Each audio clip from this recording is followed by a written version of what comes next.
믿을 수 없었습니다. 트럼프 타워, 테슬라 공장, 심지어 백악관까지 모두 한국에서 중요하게 여기는 그 원리를 똑같이 따르고 있었습니다.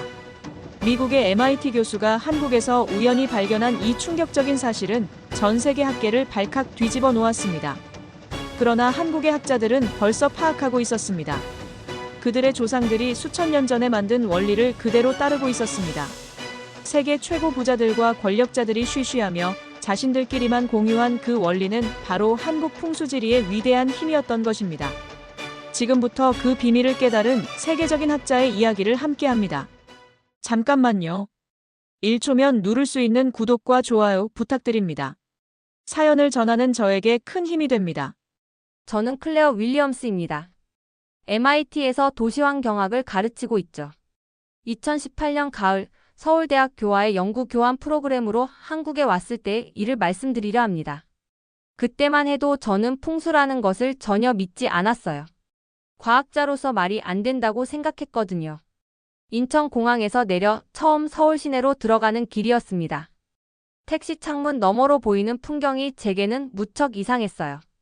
단순히 아름다운 도시라는 게 아니었습니다. 뭔가 숨겨진 규칙이 있다는 느낌이 들었거든요. 남산타워가 보이는 위치, 한강이 구불구불 흐르는 모양, 그리고 그 사이에 자리 잡은 건물들의 배치가 너무나 체계적이었습니다. 마치 누군가 거대한 설계도를 그려놓고 도시를 만든 것 같았어요. 택시기사님께 질문했습니다. 왜 서울은 이렇게 산과 강이 조화롭게 배치되어 있느냐고 말이죠. 기사님은 웃으시면서 대답하셨어요. 조선시대 때부터 풍수지리를 고려해서 도시를 만들었다고 하시더군요. 그 순간 저는 고개를 저었습니다. 설마 그런 미신적인 것이 현대 도시에 영향을 줄 리가 없다고 생각했거든요. 며칠 후 청와대 견학을 갔을 때였습니다. 가이드가 설명하는 내용을 들으면서 소름이 돋았어요. 청와대는 북악산을 등지고 한강을 내려다보는 자리에 있다고 했습니다. 그리고 경복궁에서 시작해서 광화문, 시청, 남산까지 일직선으로 이어지는 축이 있다는 설명도 들었죠. 그 순간 제 머릿속에서 번개가 치듯 깨달았습니다. 이건 그냥 우연이 아니다. 분명히 어떤 원리가 있다. 가이드에게 더 자세한 설명을 부탁했어요. 조선 왕조가 한양을 건설할 때 최고의 풍수 전문가들을 동원해서 터를 잡았다고 하더군요. 특히 무학대사라는 승려가 이 자리를 명당이라고 추천했다는 이야기를 들었습니다. 저는 여전히 반신반의했지만 뭔가 과학적으로 분석해볼 만한 가치가 있다는 생각이 들었어요. 서울대 도서관에서 며칠을 보냈습니다. 한국의 전통 건축과 도시계획에 관한 자료들을 뒤져봤어요. 그러다가 우연히 발견한 책이 있었습니다. 청호경이라는 풍수지리 고서였죠. 한문으로 되어 있어서 번역본을 찾아 읽었는데 그 안에 이런 구절이 있었어요. 산주인 수주제. 산은 인물을 관장하고 물은 재물을 관장한다는 뜻이었습니다. 또 다른 구절도 있었어요. 장풍특수라는 말인데 바람을 막고 물을 얻는다는 의미였습니다. 그 순간 제 가슴이 두근거렸어요. 이건 단순한 미신이 아니었습니다. 공간과 인간의 관계를 설명하는 하나의 책이었거든요. 산이 사람에게 미치는 영향, 물이 경제활동에 미치는 영향을 수천 년 전부터 한국인들이 관찰하고 기록해온 것이었습니다. 그날 밤 호텔에서 잠을 이룰 수 없었습니다. 창문을 열고 서울의 야경을 바라보면서 생각했어요. 과연 한국인들이 수천 년 동안 믿어온 이 풍수라는 것이 정말 과학적 근거가 있을까? 제가 도시환경학자로서 지금까지 연구해온 공간 심리학과 어떤 연관이 있을까? 사람들이 특정 공간에서 느끼는 안정감이나 편안함이 풍수와 관련이 있을까? 이런 생각들이 머릿속을 맴돌았습니다. 며칠 뒤 인사동 골목을 걷고 있었습니다. 전통 차집에 들어가 앉았는데 그곳의 구조가 신기했어요. 뒤쪽으로는 작은 언덕이 있고 앞쪽으로는 개울물 소리가 들렸습니다. 그 자리에 앉아 있으니 마음이 너무나 평온해지더군요. 아, 이게 바로 그 원리구나 싶었습니다. 청호경에서 말하는 배산 임수가 바로 이런 것이었어요. 차집 주인 할머니께 여쭤봤습니다. 이 집이 언제부터 여기 있었느냐고 말이죠. 할머니는 웃으시면서 대답하셨어요. 조선시대부터 이 자리에 집이 있었고 대대로 장사가 잘 된다고 하셨습니다. 특히 뒤에 언덕이 있어서 든든하고 앞에 물소리가 있어서 손님들이 마음이 편해한다고 하시더군요. 그때부터 저는 확신했습니다. 풍수는 미신이 아니라 과학이 될 수 있다고 말이죠. 그리고 그 답은 여기 한국 땅에 있다는 것을 느꼈습니다. 수천 년간 축적된 한국인들의 공간 지혜가 현대 과학으로 증명될 수 있다면 그보다 흥미진진한 연구가 또 어디 있겠습니까? 이것이야말로 제 인생의 전환점이 될 연구 주제라는 확신이 들었어요. 한국에서 돌아온 후 제가 가장 먼저 한 일은 뉴욕으로 가는 것이었습니다. 맨해튼 한복판에 우뚝 솟은 트럼프 타워를 직접 보고 싶었거든요. 왜 하필 그 건물이었을까요? 한국에서 풍수를 공부하면서 가장 궁금했던 것이 바로 이것이었습니다. 과연 서구의 부자들도 이런 원리를 알고 있을까? 혹시 무의식적으로라도 풍수의 원리를 따르고 있는 건 아닐까? 뉴욕행 비행기 안에서도 계속 생각했어요. 트럼프라는 인물이 어떻게 그렇게 많은 성공을 거둘 수 있었을까? 단순히 운이 좋았던 걸까? 아니면 정말로 어떤 원리를 알고 있었던 걸까? 제가 풍수를 공부하면서 알게 된 것은 좋은 터에 자리 잡은 건물은 그 안에 사는 사람이나 일하는 사람에게 긍정적인 에너지를 준다는 것이었거든요. 트럼프 타워 앞에 서서 주변을 둘러봤습니다. 건물이 서 있는 위치가 예사롭지 않았어요. 5번가와 56번가가 만나는 모서리 자리였는데 바로 옆으로 센트럴파크가 펼쳐져 있었습니다. 그리고 지하에는 맨해튼 안반층 사이로 흐르는 지하 수맥이 있다는 걸 지질 지도에서 확인했죠. 이건 한국 풍수에서 말하는 수국의 완벽한 조건이었어요. 건물 구조를 자세히 살펴봤습니다. 68층 높이의 이 건물은 마치 계단식으로 올라가는 형태로 설계되어 있었어요. 아래층은 넓고 위로 갈수록 좁아지는 구조였는데 이것이 바람의 흐름을 고려한 설계라는 걸 알 수 있었습니다. 한국 풍수에서 말하는 장풍의 원리와 정확히 일치했거든요. 건물 안으로 들어갔을 때 정말 놀랐습니다. 로비 한가운데 거대한 폭포가 설치되어 있었거든요. 높이가 무려 25m나 되는 이 폭포는 그냥 장식용이 아니었어요. 물이 떨어지는 방향, 조명이 비추는 각도, 심지어 사람들이 앉는 의자의 배치까지 모든 것이 계산되어 있었습니다. 물소리가 공간 전체에 은은하게 퍼져서 방문객들의 마음을 안정시키는 효과를 만들어내고 있었어요. 더 신기한 건 이 폭포 주변의 인테리어였습니다. 대리석과 황금색 장식이 어우러져 있는데 한국 풍수에서 말하는 금수상생의 원리를 그대로 구현한 것 같았어요. 금은 물을 생성하고 물은 재물을 불러온다는 그 원리 말입니다. 정말 우연의 일치였을까요?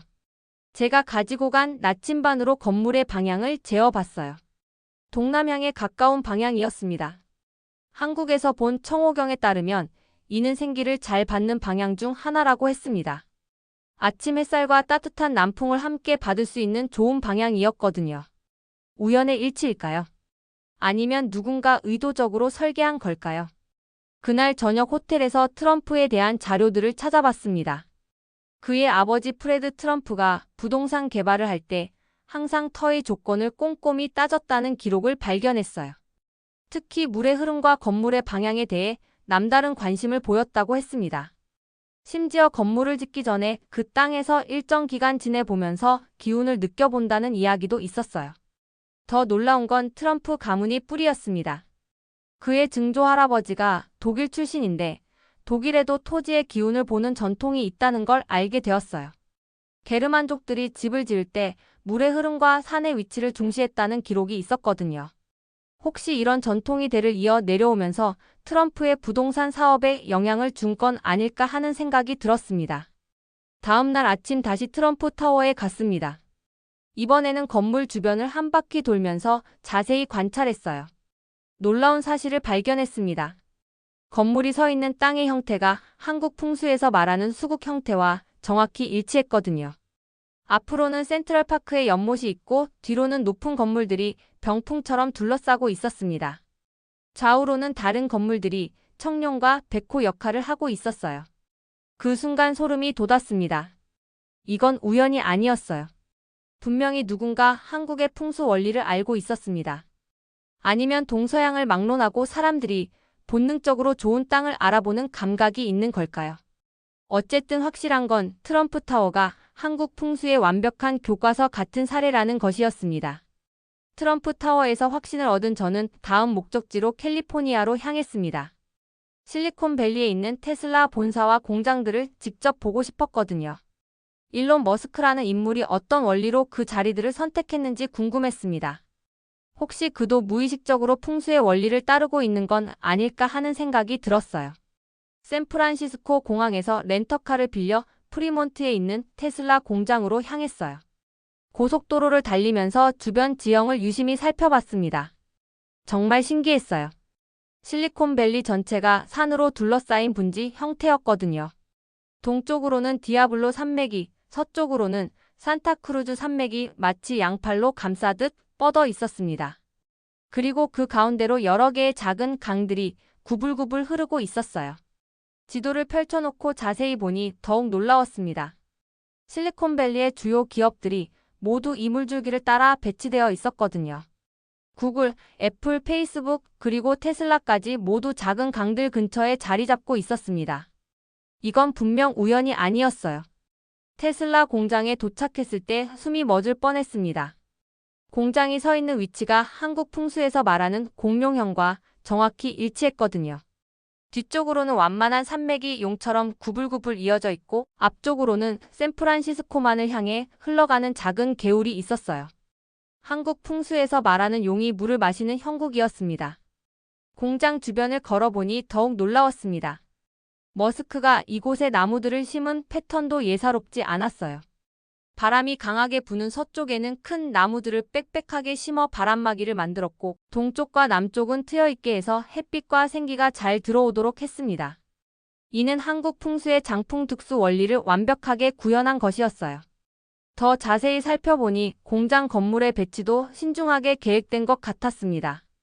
주요 생산 라인은 동서 방향으로 길게 뻗어 있어서 자연광을 최대한 활용할 수 있게 했고 사무동은 남향으로 배치해서 직원들이 따뜻한 햇살을 받으며 일할 수 있게 했어요. 심지어 주차장의 위치까지 고려해서 직원들이 출입할 때 자연스럽게 좋은 기운을 받을 수 있도록 설계한 것 같았습니다. 그날 저녁 펠로알토에 있는 테슬라 본사도 찾아갔어요. 역시나 비슷한 패턴이었습니다. 스탠포드 대학 뒤편의 구릉지대에 자리 잡고 있는데 그 위치가 한국 풍수에서 말하는 장풍 특수의 완벽한 사례였어요. 바람은 맞고 불은 얻는다는 그 원리 말입니다. 북쪽으로는 산등성이가 병풍처럼 둘러싸고 있고 남쪽으로는 샌프란시스코만이 내려다 보이는 최적의 입지였거든요. 본사 건물 자체도 흥미로웠습니다. 유리와 강철로 만든 현대적인 건물이지만 그 안에 작은 정원들이 곳곳에 배치되어 있었어요. 특히 로비에는 작은 연못이 있었는데 그 위치가 건물 전체의 중심부였습니다.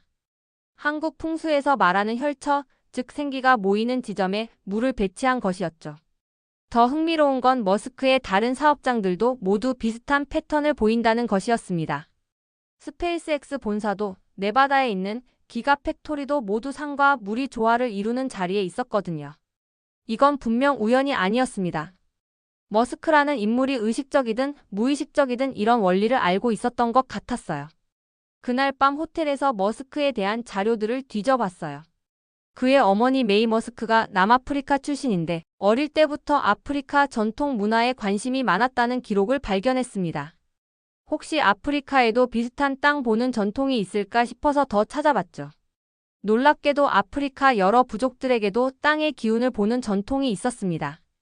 줄루족, 코사족 같은 남아프리카 부족들도 물과 산의 조화를 중시했고 특히 곡선으로 흐르는 강을 용의 움직임으로 해석했어요. 한국의 풍수와 너무나 유사했습니다. 심지어 그들도 집을 지을 때 뒤에는 언덕을, 앞에는 물을 두는 전통이 있었다고 했어요. 그 순간 깨달았어요. 풍수는 한국만의 것이 아니라 인류 보편의 지혜라는 것을 말입니다. 다만 한국이 그것을 가장 체계적으로 정리하고 발전시켰을 뿐이죠. 그리고 그 지혜가 지금도 세계 최고의 기업가들에 의해 실천되고 있다는 사실에 가슴이 뜨거워졌습니다. 한국인으로서 정말 자랑스러웠어요. 실리콘밸리에서 확신을 얻은 저는 마지막으로 워싱턴 DC로 향했습니다. 미국의 심장부인 백악관이 과연 어떤 원리로 지어졌는지 확인하고 싶었거든요. 만약 여기서도 한국 풍수의 원리를 발견한다면 제 가설이 완전히 증명되는 셈이었습니다. 세계 최강국의 권력 중심지마저도 한국의 전통 지혜를 따르고 있다면 이보다 더 큰 증거가 어디 있겠어요. 워싱턴 DC에 도착해 첫 번째로 한 일은 도시 전체의 지형도를 구하는 것이었어요. 포토맥 강과 아나코스티아 강이 만나는 지점에 도시가 형성되어 있었습니다. 그리고 그 한가운데 백악관이 자리 잡고 있었죠. 두 강이 만나는 곳은 한국 풍수에서 말하는 합수 지점으로 생기가 가장 강하게 모이는 곳이라고 여겨집니다. 더 자세히 지도를 살펴보니 워싱턴 DC 전체의 설계가 놀라웠어요. 도시 한가운데를 가로지르는 내셔널몰이라는 거대한 녹지 공간이 있었는데 이것이 바로 한국의 풍수에서 말하는 명당수의 역할을 하고 있었습니다. 링컨 기념관에서 시작해서 워싱턴 기념탑을 거쳐 국회의사당까지 일직선으로 이어지는 이 축선은 마치 거대한 용맥 같았어요. 백악관 견학 투어에 참여했습니다. 가이드의 설명을 들으면서 정말 놀랐어요. 백악관이 북쪽으로는 라파에트 광장과 작은 언덕들을 등지고 있고 남쪽으로는 워싱턴 기념탑과 링컨 기념관까지 탁 트인 시야를 확보하고 있었습니다. 이는 한국 풍수에서 말하는 배산 임수의 완벽한 구현이었어요. 뒤로는 든든한 산을 등지고 앞으로는 넓은 물을 바라보는 이상적인 입지였습니다. 더욱 놀라운 건 백악관 정원의 구조였습니다. 남쪽 정원에는 분수가 있고 북쪽 정원에는 나무들이 빽빽하게 심어져 있었어요. 한국의 전통 정원과 똑같은 배치였습니다. 앞쪽에는 물을 두어 재물운을 불러오고 뒤쪽에는 나무를 심어 든든한 뒷배를 만든다는 그 원리 말이에요. 심지어 정원의 산책로도 직선이 아닌 곡선으로 설계되어 있어서 기운이 부드럽게 흐르도록 배려한 것 같았습니다. 백악관 내부 구조도 흥미로웠어요. 대통령 집무실인 오벌 오피스가 건물의 서남쪽에 위치하고 있었는데 이는 오후 햇살을 받으면서도 너무 뜨겁지 않은 최적의 자리였습니다. 창문을 통해 남쪽 정원이 내려다 보이도록 설계되어 있어서 대통령이 일하면서도 자연의 기운을 받을 수 있게 했어요. 백악관 주변을 걸으면서 더 자세히 관찰해 봤습니다. 건물의 방향도 남동향에 가까워서 좋은 채광을 받을 수 있었고 현관문에서 바라보는 시야도 완전히 열려 있었어요. 한국 풍수에서 말하는 명당의 조건들을 상당 부분 갖추고 있었습니다. 특히 건물 앞쪽으로 펼쳐진 사우스로는 마치 한국의 전통 정원에서 보는 전정과 같은 역할을 하고 있었어요. 그날 저녁 국립문서보관소에서 백악관 건설 당시의 자료들을 찾아봤어요. 놀라운 사실을 발견했습니다. 백악관을 설계한 제임스 호번이라는 건축가가 아일랜드 출신인데 그의 조상들이 켈트족의 땅 보는 전통을 이어받고 있었다는 기록이 있었거든요. 켈트족들은 드루이드라는 성직자들을 통해 땅의 기운을 읽는 전통을 가지고 있었어요. 켈트족도 물과 산의 조화를 중시하는 전통이 있었습니다. 그들이 세운 고대 유적들을 보면 모두 물가 근처의 높은 언덕에 자리 잡고 있어요.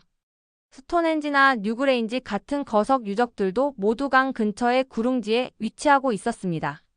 한국 풍수와 놀랍도록 유사한 원리였어요.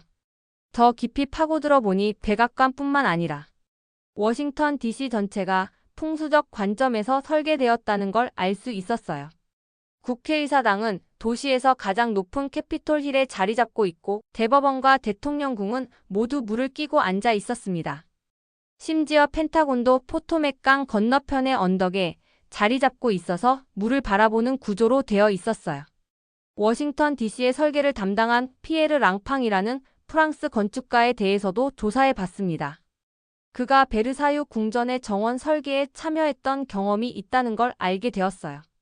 베르사유 궁전도 자연과의 조화를 중시하는 프랑스 정원 양식을 따르고 있었는데 이것이 워싱턴 DC 설계에 영향을 주었을 거라는 생각이 들었습니다. 그 순간 정말 소름이 돋았습니다.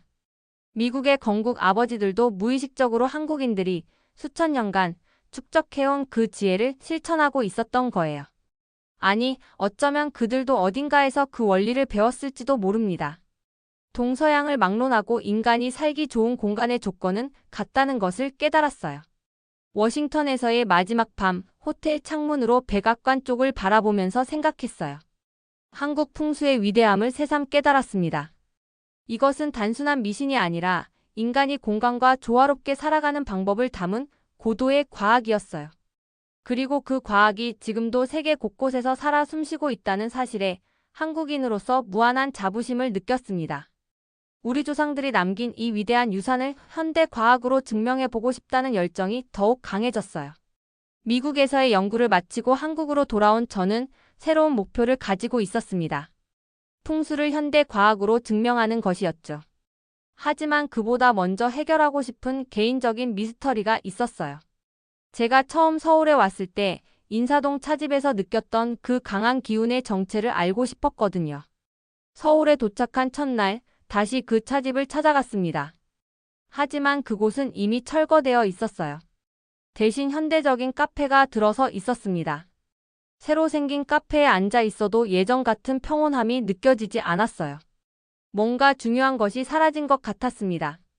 카페 사장님께 여쭤봤어요. 예전에 여기 있던 전통 차집에 대해 아시냐고 말이죠. 사장님은 고개를 끄덕이시면서 말씀하셨습니다. 그 집이 무려 80년 동안 그 자리에 있었다고 하더군요. 일제강점기부터 시작해서 한국전쟁, 산업화를 모두 견뎌낸 역사 깊은 집이었다고 했어요. 더 놀라운 이야기가 있었습니다. 그 집의 마지막 주인 할머니가 돌아가시기 전에 하신 말씀이 있었대요. 이 집은 원래 어떤 미국 선교사의 것이었는데 해방 후에 한국인에게 넘어왔다고 하셨다는 겁니다. 그 순간 제 가슴이 두근거렸어요. 혹시 제 가족과 관련이 있는 건 아닐까 하는 생각이 들었거든요. 그날 저녁 호텔에서 제 가족의 역사를 다시 정리해 봤습니다. 제 외조 할아버지 윌리엄 존슨이 1940년대에 선교사로 한국에 와서 일했다는 기록이 있었어요. 그리고 해방 직후 미국으로 돌아가면서 서울에 있던 집을 한국인 친구에게 넘겨주었다는 이야기도 전해 내려오고 있었습니다. 다음 날 아침 일찍 종로구청에 갔습니다. 인사동 일대의 옛 토지 대장을 찾아보고 싶었거든요. 직원분의 도움으로 1940년대 기록을 찾을 수 있었어요. 정말로 그 자리에 윌리엄 존슨이라는 이름으로 등록된 집이 있었습니다. 그리고 1946년에 김씨성을 가진 한국인에게 명의가 이전되어 있었어요. 손이 떨렸습니다. 제가 처음 한국에 와서 그 강한 기운을 느꼈던 집이 바로 제 외조 할아버지의 집이었던 거예요. 70여 년 만에 손녀가 조상의 집으로 돌아온 셈이었습니다. 이건 정말 운명이라고 할 수밖에 없었어요. 더 자세한 기록을 찾기 위해 연세대학교 사료관을 방문했습니다. 그곳에서 외조 할아버지에 대한 더 많은 자료를 발견할 수 있었어요. 그분이 단순한 선교사가 아니라 한국의 전통 문화에 깊은 관심을 가지고 있었다는 기록이 있었습니다. 특히 한국의 전통 건축과 정원 문화를 연구하셨다고 했어요. 더욱 놀라운 건 외조 할아버지가 풍수에 대해서도 관심이 많았다는 기록이었습니다. 한국의 풍수 전문가들과 교류하면서 서양 과학과 동양 철학의 접점을 찾으려고 노력하셨다고 했어요. 심지어 그분이 인사동에 집을 지을 때도 한국의 풍수 원리를 적용했다는 기록이 있었습니다. 그제야 모든 것이 이해되었어요. 제가 그 집에서 느꼈던 강한 기운은 단순히 우연이 아니었습니다. 외조 할아버지가 한국의 전통 지혜를 바탕으로 신중하게 선택한 땅이었고 그 땅의 좋은 기운이 70년이 지나도록 그 자리에 남아 있었던 거예요. 옛 집터를 다시 찾아가서 자세히 살펴봤습니다. 비록 건물은 바뀌었지만 지형은 그대로였어요. 뒤쪽으로는 작은 언덕이 있고 앞쪽으로는 청계천 물줄기가 흘렀던 흔적이 남아 있었습니다. 좌측과 우측으로는 다른 건물들이 적당한 거리를 두고 배치되어 있어서 한국 풍수에서 말하는 좌청룡 우백호의 형국을 이루고 있었어요. 그날 밤 깊은 감동을 느꼈습니다. 제가 풍수에 관심을 갖게 된 것도 한국에 오게 된 것도 모두 우연이 아니었던 거예요.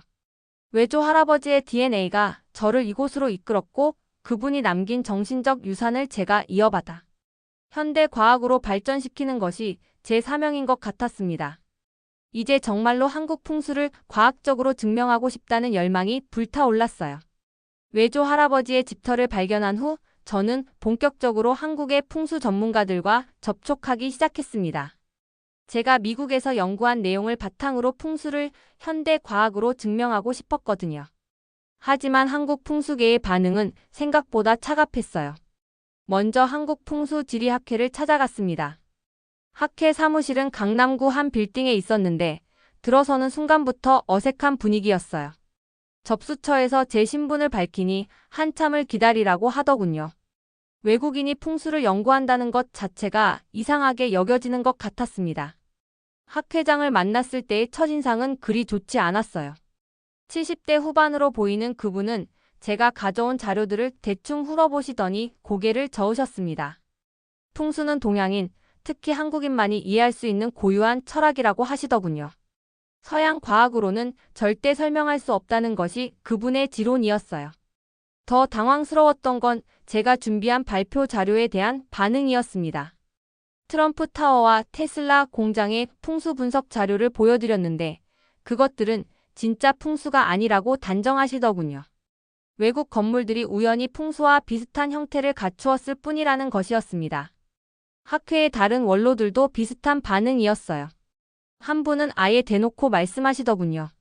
미국인이 풍수를 안다는 것 자체가 말이 안 된다고요.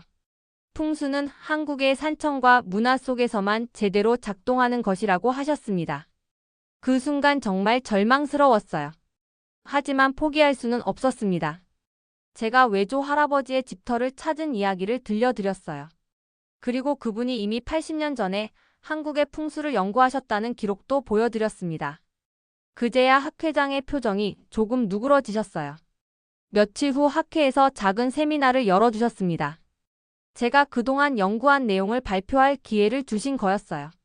하지만 청중들의 반응은 여전히 차가웠습니다. 질의응답 시간에는 거의 공격에 가까운 질문들이 쏟아졌어요. 그때 한 젊은 연구자가 손을 들었습니다. 김민서라고 자기소개를 하시더군요. 서울대학교에서 건축학을 전공하고 풍수를 부전공으로 공부하고 있다고 했어요. 민서 씨는 제 발표에 깊은 관심을 보였습니다. 특히 GIS 기술을 활용한 지형 분석 방법에 대해 구체적인 질문을 하시더군요. 세미나가 끝난 후 민서 씨가 따로 찾아왔어요. 솔직히 말하자면 자신도 전통 풍수의 한계를 느끼고 있었다고 하더군요. 과학적 근거 없이 감에만 의존하는 방식으로는 현대 사회에서 인정받기 어렵다는 생각을 가지고 있었다고 했어요. 민서 씨와 함께 카페에 앉아 긴 이야기를 나눴습니다. 그분은 어릴 때부터 할아버지로부터 풍수를 배웠지만 대학에서 과학을 공부하면서 많은 의문을 갖게 되었다고 했어요. 하지만 제 연구를 보면서 풍수와 과학이 결합될 수 있다는 가능성을 발견했다고 하시더군요. 민서 씨가 제안했습니다. 함께 연구해 보자고 말이에요. 그분이 가진 전통 풍수의 지식과 제가 가진 현대 과학 기술을 결합하면 뭔가 새로운 것을 만들어낼 수 있을 거라고 했습니다. 저는 기꺼이 그 제안을 받아들였어요. 첫 번째 공동 연구 주제는 서울의 주요 건물들을 과학적으로 분석하는 것이었습니다. 경복궁, 창덕궁, 종묘 같은 조선시대 건축물들의 위치와 방향을 정밀하게 측정해서 현대 풍수 이론과 비교해보기로 했어요. 민서 씨는 전통 이론을, 저는 과학적 분석을 담당했습니다. 몇 주간의 연구 끝에 놀라운 결과를 얻었어요. 조선시대 건축물들이 모두 정확한 수학적 원리에 따라 배치되어 있었던 거예요. 건물의 방향, 높이, 주변 지형과의 관계가 모두 치밀하게 계산되어 있었습니다. 이것은 단순한 경험이나 감이 아니라 고도의 과학적 사고의 결과물이었어요. 민서 씨와 저는 흥분했습니다. 우리가 한국 풍수의 과학적 근거를 찾아낸 것 같았거든요. 하지만 이 결과를 학회에 발표했을 때 반응은 여전히 차가웠어요. 일부 원로들은 전통을 왜곡한다고 비판하시기도 했습니다. 하지만 민서 씨와 같은 젊은 연구자들은 달랐어요. 점점 더 많은 젊은 학자들이 우리 연구에 관심을 보이기 시작했습니다. 전통과 현대가 만나는 지점에서 새로운 가능성을 발견한 거였어요. 비록 기성 풍수계의 벽은 높았지만 미래는 밝다는 확신이 들었습니다. 민서 씨와의 공동 연구가 본격화되면서 저희는 더욱 야심찬 프로젝트를 시작했습니다. 전 세계 주요 도시와 건물들의 풍수적 특성을 데이터화해서 디지털 지도로 만드는 것이었어요. 이름하여 기운지도 팩맵 프로젝트였습니다. 먼저 필요한 것은 정확한 측정 도구들이었어요. 민서 씨가 한국의 전통 나침반인 패처를 구해왔고 저는 최신 GPS 장비와 드론을 준비했습니다. 전통과 현대 기술의 만남이었죠. 또한 서울대학교 지리학과의 협조를 받아 고해상도 위성 이미지도 확보할 수 있었어요. 첫 번째 대상지는 당연히 서울이었습니다. 조선 왕조 500년 동안 수도였던 이 도시야말로 한국 풍수의 완성작이라고 할 수 있었거든요. 저희는 북악산에서 시작해서 남산까지 한강정 구간을 따라가며 모든 지점의 좌표와 방향을 측정했습니다. 작업은 생각보다 어려웠어요. 전통 풍수에서 말하는 용맥을 현대적 좌표로 변환하는 것부터가 쉽지 않았거든요. 민서 씨가 고서에서 찾아낸 옛 기록들과 제가 측정한 GPS 데이터를 매칭하는 과정에서 수없이 많은 시행착오를 겪었습니다. 하지만 점차 패턴이 보이기 시작했어요. 조선시대 풍수 전문가들이 선정한 명당들이 모두 특정한 지형적 조건을 만족하고 있었습니다. 경사도, 표고, 수계와의 거리, 일조량 등을 종합적으로 고려한 최적화된 위치들이었어요. 이를 수치화해서 컴퓨터로 분석해보니 명확한 공식이 나왔습니다. 서울의 데이터를 완성한 후 저희는 미국으로 건너가 제가 이전에 연구했던 건물들을 다시 측정했습니다. 트럼프 타워, 테슬라 공장, 백악관까지 모든 곳을 정밀하게 조사했어요.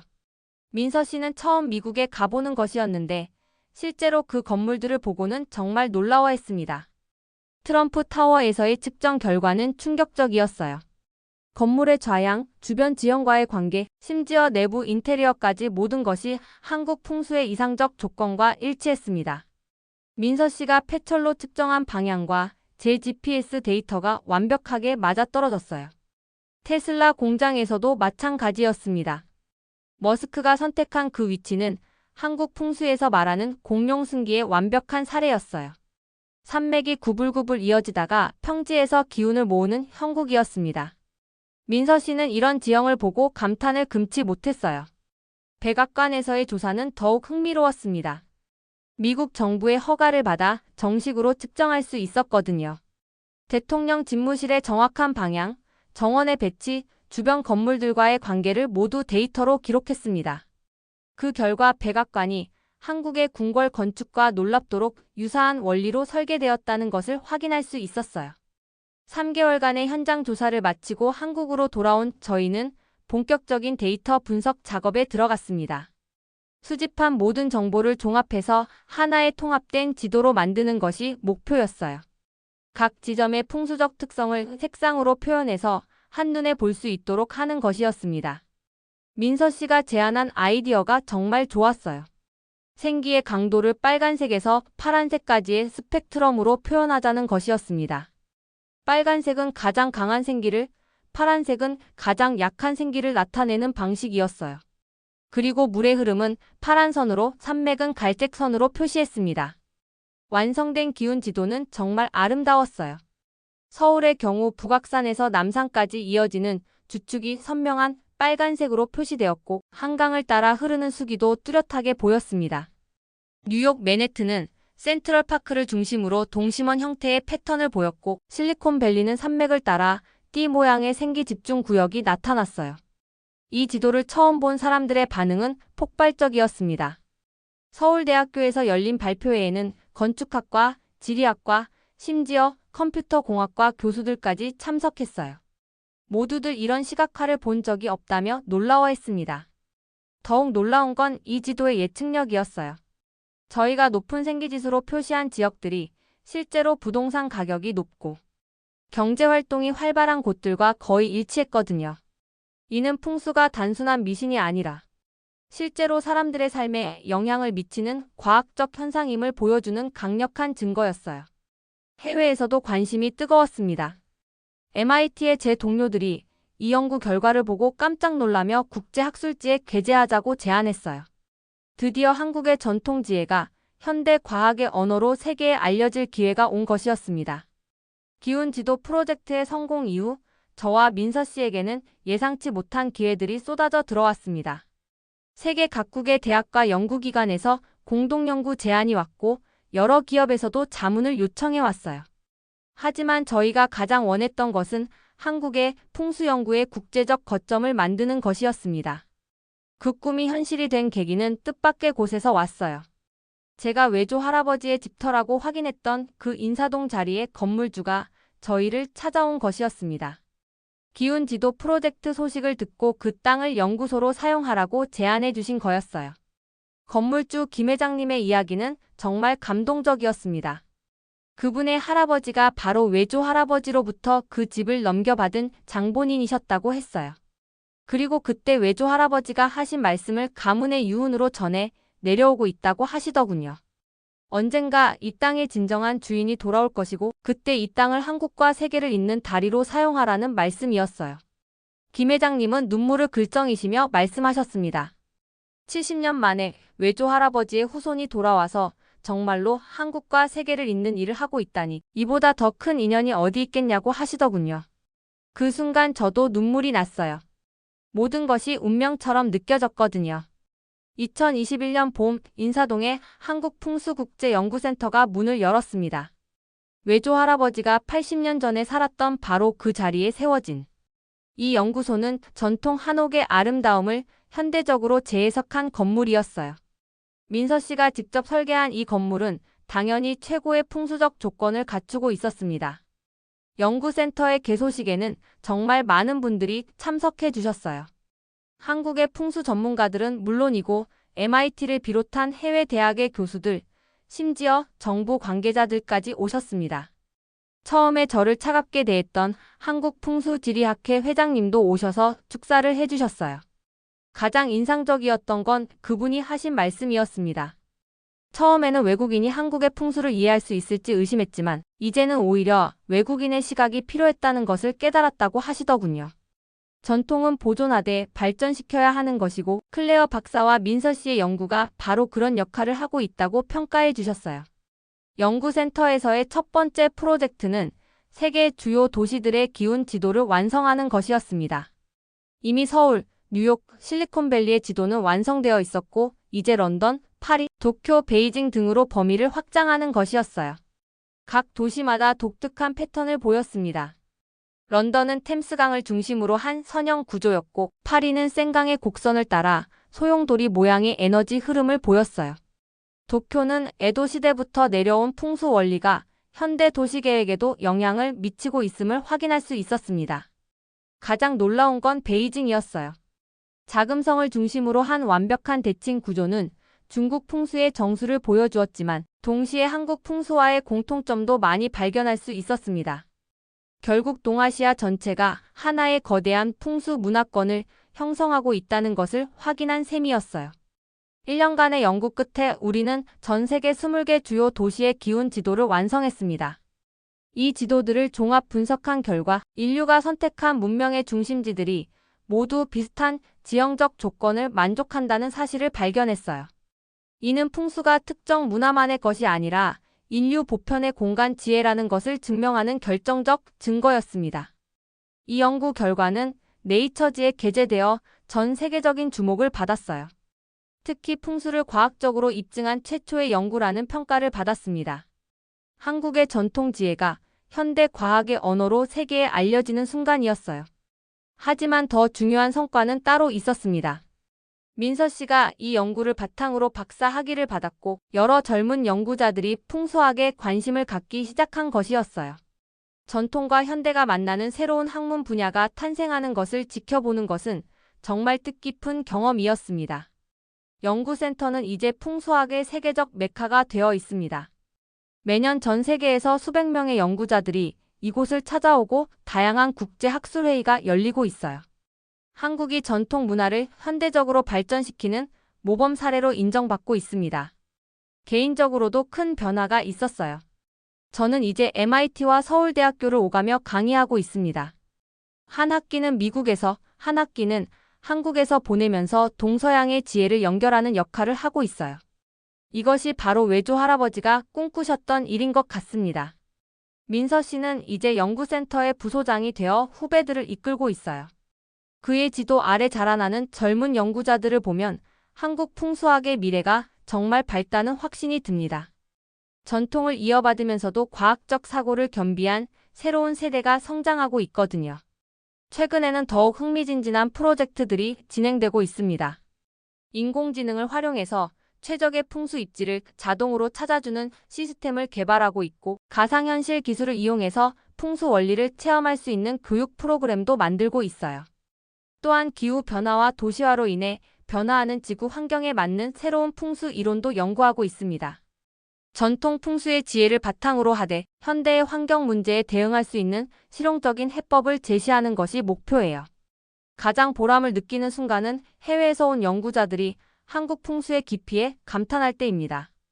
처음에는 동양의 신비로운 철학 정도로 생각했던 그들이 연구를 통해 풍수의 과학적 근거를 발견하고 놀라워하는 모습을 보면 정말 뿌듯해요. 지난해에는 유럽연합에서 공식 초청을 받아 브뤼셀에서 강연을 했습니다. 유럽의 도시계획 전문가들 앞에서 한국 풍수의 우수성을 알릴 수 있는 기회였어요. 강연이 끝난 후 많은 분들이 한국에 와서 직접 배우고 싶다고 하시더군요. 이제 저는 확신합니다. 풍수는 미신이 아니라 과학입니다. 수천 년간 한국인들이 축적해온 공간의 지혜가 현대 과학으로 증명되었고 이제 전 세계로 퍼져나가고 있어요.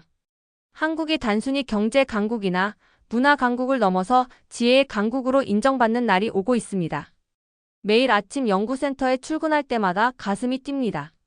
외조 할아버지가 80년 전에 심은 씨앗이 이제 거대한 나무로 자라나고 있거든요. 그분이 꿈꾸셨던 동서양 문명의 만남이 바로 이곳에서 현실이 되고 있습니다. 한국의 젊은이들에게도 말하고 싶어요. 우리 조상들이 남긴 전통 지혜를 결코 과소평가하지 마세요. 그 안에는 현대 과학으로도 설명할 수 없는 깊은 통찰이 담겨 있습니다. 중요한 건 그것을 현대적으로 해석하고 발전시키는 것이에요.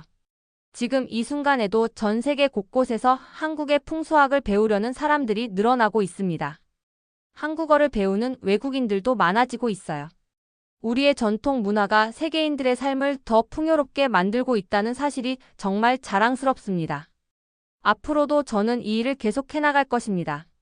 한국의 전통 지혜를 현대 과학으로 증명하고 그것을 전 세계와 나누는 일말이에요.